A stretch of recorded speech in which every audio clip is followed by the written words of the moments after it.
tỏ cái này thọp đại tế về khai dương từ tại bỏ bong vương vào tỏ trong chữ vật đại dương mèo vào đại dương hot mình đến hot tầng cái hot tầng chất hay dương cái thảo đang thời bờ to từ một đồng bầy ấy và đây là bây đại dương có đo hươngประมาณ chân nói này dương xẹp ta khâu cho lang hỏi đa từ một tầm đầu responsibility สำคัญเหมือนเต็นมนุษย์យើងតែងតែរស់នៅស្ពាយជាប់ជាមួយនឹងទំនួលខុសត្រូវមិនថានៅក្នុងវ័យណាក៏ដោយដែរគាត់ថារូបភាពក៏ដូចជាបរិបទនៃជីវិតដំណើររឿងដែលយើងឆ្លងកាត់ទៅតាមវ័យដែលយើងធំធាត់ហ្នឹងទំនួលខុសត្រូវរបស់យើងវាខុសគ្នាគោលដៅសំខាន់មែនតើខ្ញុំឧទាហរណ៍មួយខ្ញុំរាប់ទឹកខ្ញុំខកពីគេងមកខ្ញុំដឹងខ្លួនខ្ញុំនឹកឃើញថាអូខេថ្ងៃនេះខ្ញុំត្រូវធ្វើអីខ្ញុំមានគោលដៅគេខ្លះតែត្រូវធ្វើឲ្យគោលដៅដែលខ្ញុំធ្វើថ្ងៃនេះហ្នឹងវាជាគោលដៅដែលនឹងនាំខ្ញុំទៅសម្រេចបាននៅគោលដៅធំរបស់ខ្ញុំថ្ងៃក៏មកយ៉ាងដូចម្ដេចអញ្ចឹងក្រោកឡើងគឺមានកម្លាំងមកខ្ញុំថាអូខេយើងមានគោលដៅត្រូវធ្វើយើងមានសកម្មភាពដែលត្រូវធ្វើអញ្ចឹងយើងគឺមានភាពច្បាស់លាស់ថាយើងចង់បានអីយើងចង់ធ្វើអីទោះបីស្ថានភាពពេលខ្លះលំបាកយ៉ាងណាក៏ដោយក៏យើងនៅទៅត្រូវក្រោកឡើងដែរពីព្រោះថាហេតុអីគោលដៅវាតំណាងមួយផ្នែកជាភាពទទួលខុសត្រូវក្នុងជីវិតរបស់យើងផងដែរមនុស្សបើដកគោលដៅចេញដកទំនួលខុសត្រូវចេញភាពទទួលខុសត្រូវចេញខ្ញុំគិតថាពិបាកមែនតើហើយអាចនិយាយថាបាត់បង់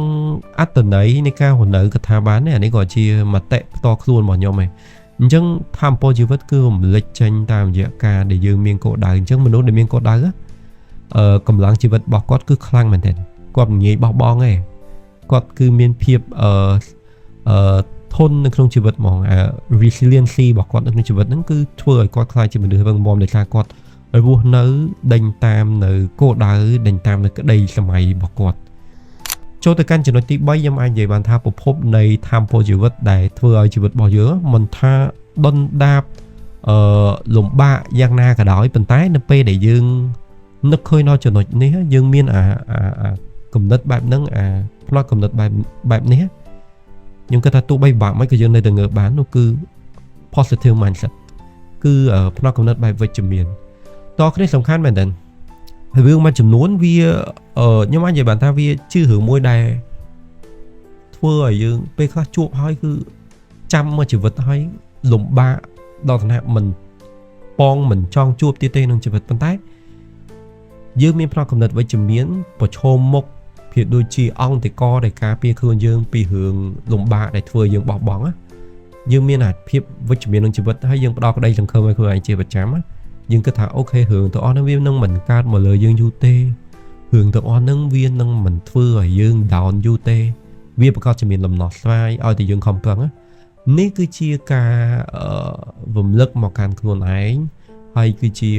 ផ្នត់គំនិតវិជ្ជមានយើងឃើញបញ្ហាមិនត្រឹមតែជាបញ្ហាធ្វើយើងលំបាកទេប៉ុន្តែផ្ទុយទៅវិញបញ្ហាគឺជាឱកាសដែល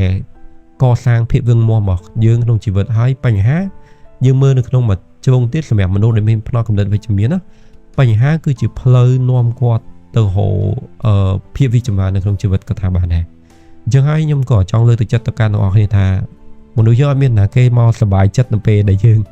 ជួបបញ្ហាទេវាជារឿងធម្មតាហើយប៉ុន្តែអ្វីដែលខ្ញុំចង់និយាយគឺពេលដែលជួបបញ្ហាយើងតែងតែលើកទឹកចិត្តខ្លួនឯងហើយគិតអីក្នុងផ្លូវវិជ្ជមានទៅវានឹងនាំយើងឆ្លងកាត់ឧបសគ្គមួយនឹងអ្នកទាំងអស់គ្នា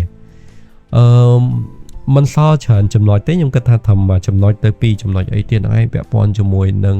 ធម៌ពលនៃជីវិតមកខ្ញុំលើកឡើងពាក់ព័ន្ធជាមួយនៅគេខ្លះមានភាពទទួលខុសត្រូវមានគោលដៅមានភាពវិជ្ជមានក្នុងជីវិតណា